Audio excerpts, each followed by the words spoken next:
গতকাল সকালবেলা ওই যে সিএনজি স্টেশনে নতুন করে হচ্ছে পৌর কর নেওয়া হচ্ছে, পৌর কর যেটা প্রচলিতভাবে জিবি নামে পরিচিত। তো এটা টেন্ডার হয়েছে কিছুদিন আগে। তো ওই বিষয়ে আমি অবগত ছিলাম না কর নেওয়ার বিষয়টা, গতকাল থেকেই যে নেওয়া হবে।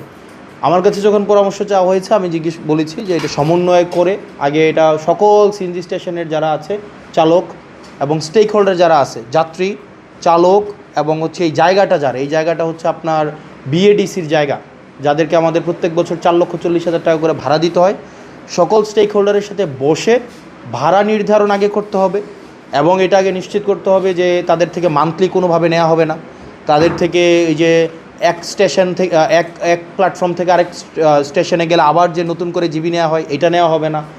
তারপর হচ্ছে আবার যে তাদের আরও কিছু সমস্যা, তাদেরকে ওয়াশরুম ফেসিলিটিস তৈরি করে দেওয়া, স্টেশন ফেসিলিটিস তৈরি করে দেওয়া, এই সবগুলো আমার কাছে মনে হয় এগুলো সমাধান হওয়া উচিত ছিল, তাদের সাথে আলোচনা করা উচিত ছিল, তারপরে সিদ্ধান্ত নেওয়া উচিত ছিল। যেহেতু সিদ্ধান্তটা নেওয়া হয়নি, সেজন্য সিএনজি চালক যারা আছে তারা মনে করেছে যে তাদের জায়গা থেকে আবার নতুন করে জিবির প্রবর্তন করা হয়েছে, যেটার বিরোধী আমরা সবসময় ছিলাম।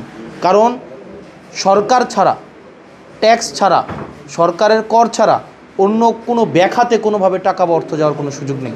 কেবলমাত্র কর আরোপের, কর গ্রহণের কেবলমাত্র এখতিয়ার হচ্ছে, বৈধ এখতিয়ার হচ্ছে সরকারের, এবং সরকার যদি সেটা নেয় সেক্ষেত্রে আমরা সমর্থন করতে পারি।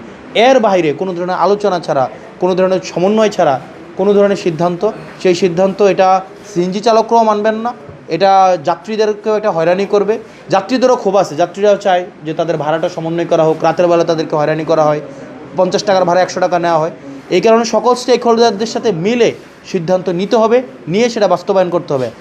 না হয় এই ধরনের জিবি বা এই ধরনের কোনো কার্যক্রম আসলে এটাকে কোনোভাবেই গ্রহণযোগ্য হবে না। তাদেরকেও যেটা বললাম সমন্বয় করতে হবে, তাদের তো সমন্বয়বিহীন।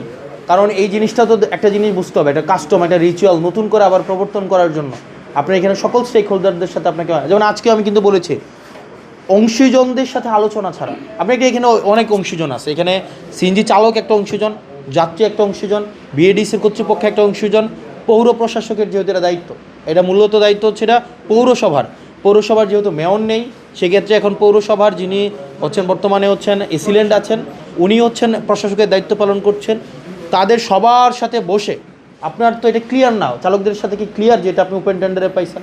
চালকরা জানে আপনি এখানে হচ্ছেন একটা রিসিপ্ট ধরাই দিয়ে আপনি তাদের থেকে টাকা নিতে আসছেন। বরং এখানে চালকদের সাথে বসে ভাড়া সমন্বয় করে আরও তাদের কিছু প্রবলেম সমন্বয় করা উচিত ছিল। আমি তো বললাম প্রবলেম, যে এটা কি মান্থলি নেওয়া হবে কি না, ভাড়া নেওয়া, ওই যে আবার এক স্টেশন থেকে আরেক স্টেশন নিলে ডাবলভাবে পৌর কর নেওয়া হবে কি না, এটা যে পৌর কর, এটা যে সরকার পেয়েছে, এই জায়গা তাদের কাছ থেকে স্পষ্ট করে সিদ্ধান্ত আসা উচিত ছিল। সিদ্ধান্ত না নিয়ে সমন্বয়বিহীন যে কোনো সিদ্ধান্ত এটা কোনোভাবে বাস্তবায়নযোগ্য না। সেজন্য তাদেরকে, যারা এই টেন্ডারে অংশগ্রহণ করেছে, অতীতের মতো আমার পরামর্শ থাকবে তারা যেন এই জিনিসগুলো সমন্বয় করে প্রশাসনের মাধ্যমে যে কোনো সিদ্ধান্ত বাস্তবায়ন করে।